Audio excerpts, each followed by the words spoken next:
Well, welcome back to DevStream's channel, a leader in green project investments and carbon credit generation. And joining to discuss the company's recent go public here, nice cash position build up, something we can expect in the future here. We got Sunny, the Chief Executive Officer, joining. First and foremost, welcome, sir. Thank you. No, it's a pleasure to be on. Yeah, it's a pleasure to get you on. So I really want to dive into this because you added 43 million in cash as you complete your business combination with Focus Impact acquisition. Do you want to kind of break down you guys going public and exactly what this means for DevStream?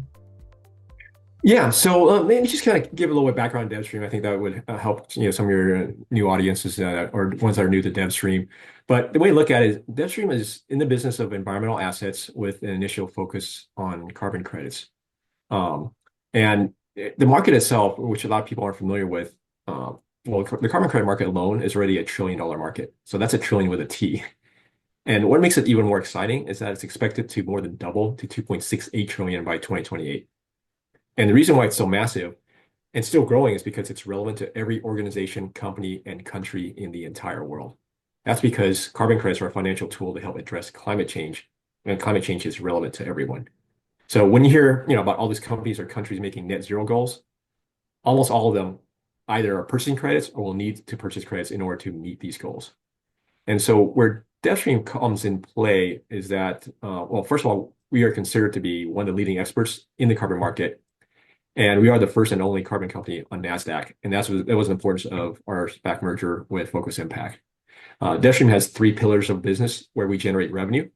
The first is acquiring strategic assets, such as high quality carbon credits, and then monetizing them.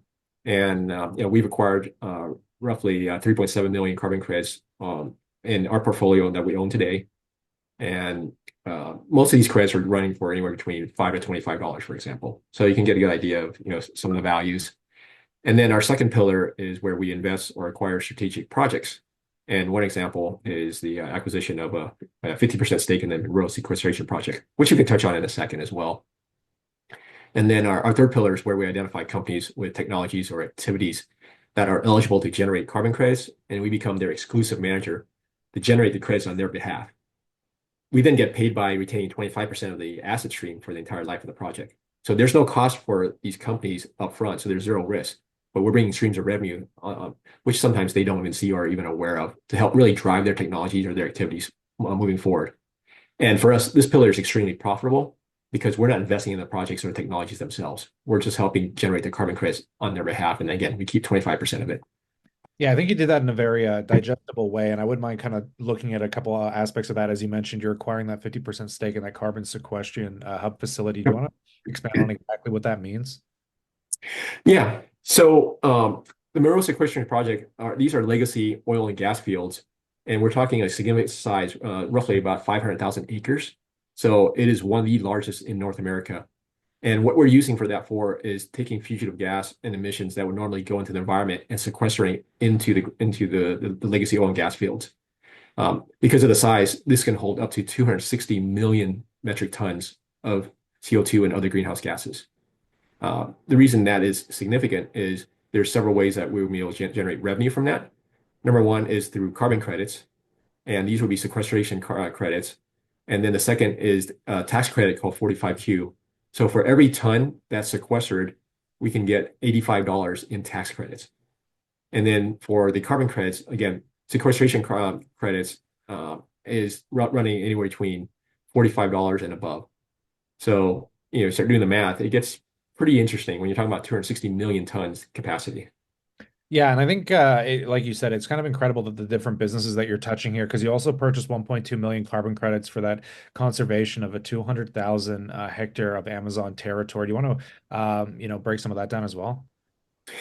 Yeah, so what we're trying to do is also support other organizations and other projects as well by acquiring some of their carbon credits and really supporting the indigenous population and the local communities.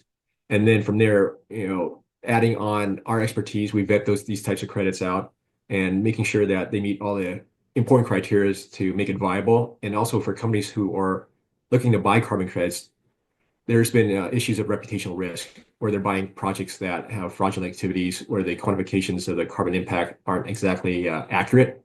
So we go and take care of all this, make sure that it's clean, and then we offer these up to our third-party groups that are interested in buying credits in order to meet their net zero goals. Yeah, I definitely appreciate all the insight here, but I think there's a lot going on, and I look forward to seeing this story evolve as I pass it off to the viewers as well. We'd love to know what you think, and if you want to see the story evolve alongside, consider subscribing for those updates. But on that note, we look forward to catching you in the next one.